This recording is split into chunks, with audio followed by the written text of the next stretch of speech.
The androids have returned, but their new leader has a completely different goal this time. The stage for our newest adventure is set in a vast cosmos where Goku achieved his latest transformation and maintained peace throughout the universe after the events of Dragon Ball GT. Goku has now become a universal legend after the defeat of Omega Shenron and disappeared with the Dragon Balls alongside Shenron. When Goku and Vegeta fused into Super Saiyan 4 Gogeta, the strongest warrior of all appeared, but the time limit was weakened thanks to the length of the battle and the strength of their fusion.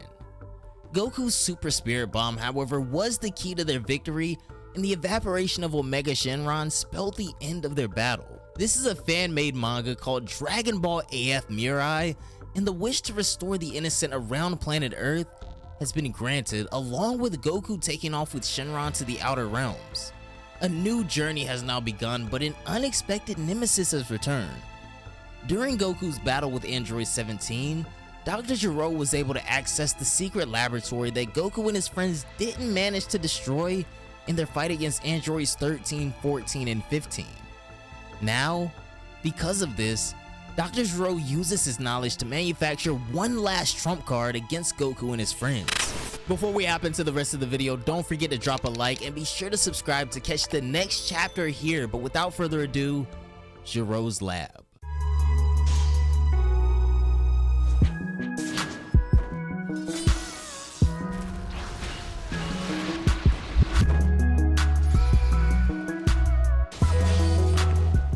Our first chapter of Dragon Ball AF Mirai begins in Dr. Gero's lab, as Gero says that he now has to seize this opportunity while Android 17 has yet to arrive. I must start before the merger phase. Thanks to both 17s, I was resurrected from hell, he goes on. This could be my last chance. Off in his lab, we see about 4 pods surrounding a 5th spherical one, as Gero says that according to the computer's information, Androids 13, 14, and 15 were awakened and still defeated by Son Goku. It's a good thing that this secret lab wasn't destroyed. Now I'm going to start the process of updating the androids' clones. In case anything goes wrong with the 2 Android 17s, within 6 months the computer will awaken all the android clones, and especially my dear Android 21. Anyway, he continues as he ascends to the skies, I must return before Dr. Mew discovers my backup plan. So Gero's backup plan would have been this all along had he planted this seed long ago. Well, at any rate, with Goku being in hell, Vegeta won't be able to defeat the machine mutant Super 17.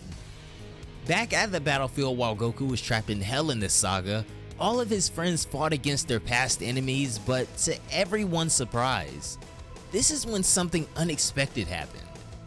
In the absence of Son Goku, Dr. Gero and Dr. Mew celebrated their victory over the fascinating fusion of Super Android 17. And unfortunately for our Z fighters, the Prince of Saiyans Vegeta was unable to defeat Super 17 with his own strength. As Gero and Mew looked on, Super 17 took aim with a ripe opportunity at hand. The 2 scientists would order him to eliminate Vegeta and all the others as his attack grew massive in size. But all of a sudden, Dr. Gero would be betrayed by Dr. Mew and murdered by his own creation. Eventually, during Goku's climactic battle against Super 17, however, he only managed to defeat him thanks to the help of 18, but not everything would be resolved just yet, leading to the final conflict. Sometime later, back in Gero's lab, we go on to see a woman sitting at a desk saying she can't waste any more time. I need to hurry before it's too late. When we get a closer look, we can see that it's Android 21, making her appearance for the very first time, as she goes on saying that the system was fortunately able to restore the chip's infrastructure. Now, I'll copy your memory, she goes on, as she continues working on something here. In the next flashback, we see visions of 21 on her hover scooter, heading to a battlefield as she lands saying that the satellite's tracking data came from this spot. But this is no ordinary spot in the middle of nowhere. This happens to be the exact location where Gohan defeated the android known as Cell. If I'm not mistaken, it was right about here where the head of Android 16 was destroyed. I just need to find that chip, she says as she continues to scavenge through the dirt until finally, there it is. I finally found it, she says, holding the chip up. Very soon I'll bring you back, my dear Android 16. We return to the lab in the present day as 21 stands over 16's capsule. Now, it's time to wake you up. I need you around, my dear android, she tells him. She presses the button on the side of the chamber and this releases the constraints. Inside, we can see what appears to be the copy of Android 16 as he grabs the sides of the chamber and then begins to get out. Sorry to interrupt your slumber. You identify as an android, correct? She asks as 16 begins to walk around. Yes, he replies. When we see the full body image of the new android, he looks exactly like 16 minus a few minor changes, with 21 welcoming him back. Actually, first off, could you confirm for me who you actually are, she asks him. Yes, I'm Android 16, he goes on. Or, to put it another way, I am an original copy of the previous android model that was created by Dr. Gero. Great. Now, tell me about your most recent memories that were retrieved from the remains of that previous model's chip. Through the remnants of that chip's memory, the copy 16 can recall the battle with Cell, the destruction he inflicted on the previous model, and ultimately, that model's demise in front of a wide-eyed and infuriated Gohan. According to these restored memories, the android begins, Android 16 had failed in his self-destruction against Perfect Cell. However, out of compassion for the birds and nature, with his last words, he cried out for Gohan to protect planet Earth. These were his last moments of life. I have a question to ask, 16 begins. Is your purpose to continue additional attempts to murder Son Goku? That was my goal, she goes on, but that's out of the question for me. My goal is something else. That's the old Dr. Gero.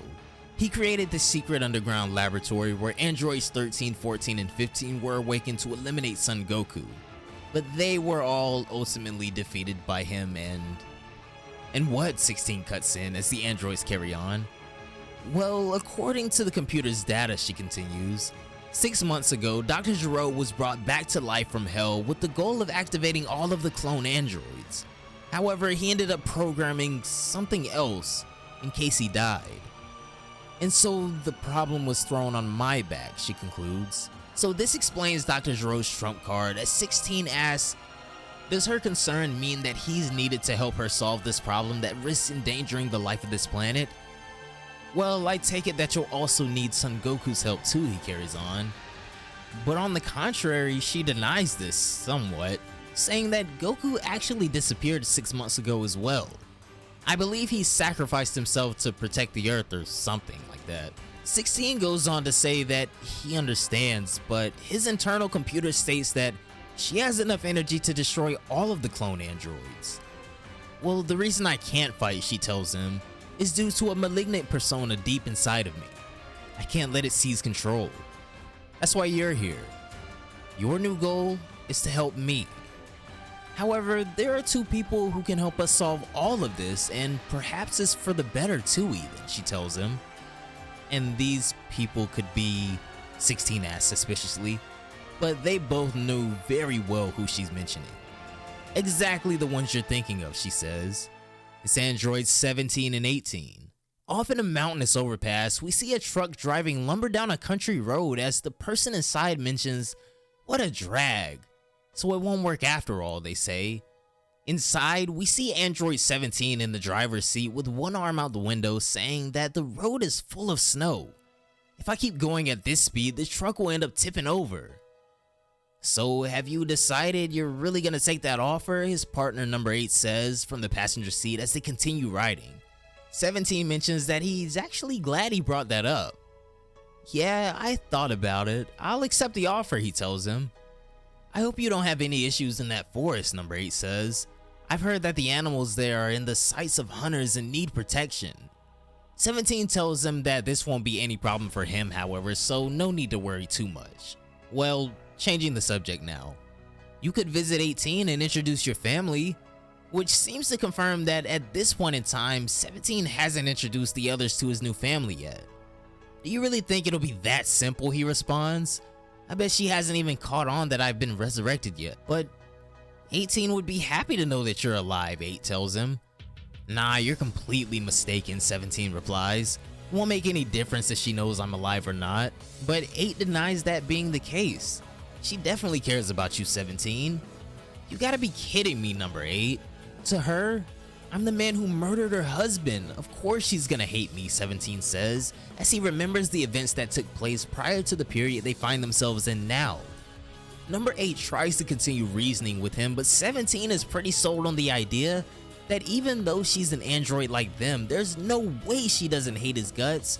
And even if she doesn't, Krillin surely would have too for having been killed by 17 before, so it's better to leave everything like it is. As they continue driving down the road, however, 17 begins sensing an unknown energy out of nowhere around them.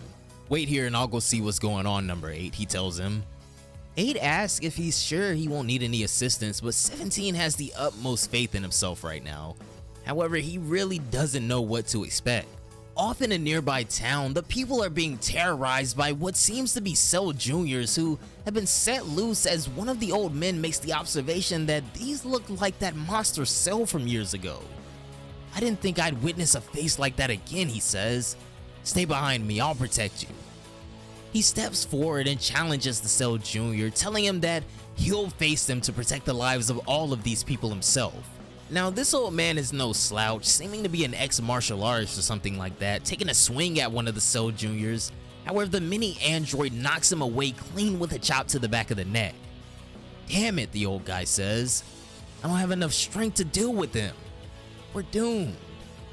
The Cell Jr. fires off a massive energy wave that shreds through the forest and makes a direct hit on the poor old man as the explosion goes off next. Well, what bad luck, 17 says as he appears at the spot of the explosion with a barrier protecting himself and the townsfolk. You're picking a fight at the wrong place. 17? Is that you, the old man says, stumbling? 17 responds that he'll take the responsibility of handling these pests from here on out. No need to interfere, old man, just stay back. This is when the Cell Juniors all pounce at Android 17, but 17 is relatively unamused at their power level, especially compared to someone like Perfect Cell in the past, as he barely moves. Come at me with everything you've got, he provokes them.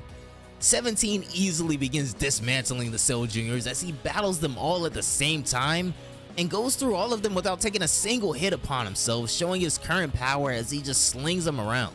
All around him, his opponents begin using their signature, or I guess I should say the signature moves of the Z Fighters, with Destructo Discs, Special Beam Cannons, Masenkos, and a Kamehameha, all the like, being aimed at 17 now.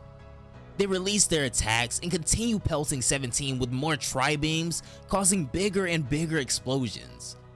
Underneath it all though, 17 stands tall without a scratch on him again, as even the Cell Juniors look on in shock as the barrier around him has reappeared. Those techniques won't work against me, I've seen them all already, he tells them. So far, you only know how to copy the techniques of others. Is that all you can do? Well, in that case, it's my turn, 17 says as he begins to walk forward like a smooth criminal and then suddenly takes off, going on the offensive, and begins delivering crushing blow after crushing blow to each of his opponents. It's about time to stop this little game, he tells them, as all but a few of the androids lay defeated around him, but it seems that this is only the beginning of their plan. It's not over yet, we're only getting started, one of the Cell Juniors says, and this is when multiple tails sprout from his backside. Identically to how the original version of Cell absorbed the androids, this main Cell Jr., I guess, absorbs all of the other ones, sucking them into its being by its many tails it now possesses, and this would go on to create a new monster. He begins to transform, body becoming swollen and large, as this Cell almost looks like the old Cell at this point, growing to surprising proportions now. Wait, they're starting to change, just like the real Cell, 17 mentions. This new being continues to transform as the many androids assimilate into one, searching for perfection until finally, it's done. A new version of Cell has been reborn right before 17's face. "This is our true power," Perfect Cell Jr. says, and yeah, I just created that name out of nowhere. It sounds pretty sick, I'm gonna be honest. "You are Android 17, he replies as one with the many Cell Juniors within him taking on the single personality. "And we know that we alone cannot stand up to you. But now, you'll be feeling the true terror," he exclaims. "We'll start by playing with you, then we'll absorb your body," Cell tells him, but 17 is unconvinced, replying, "You really think I'm going to allow that, idiot? I'll make sure you could never dream of it happening." Well, all I can say so far is this newest version of Cell seems to be very sure of himself, deriving from all of the Cell Juniors combined, as he leaps at 17 with his full power as this edition of a new fan manga adventure, Dragon Ball AF Mirai, comes to a close.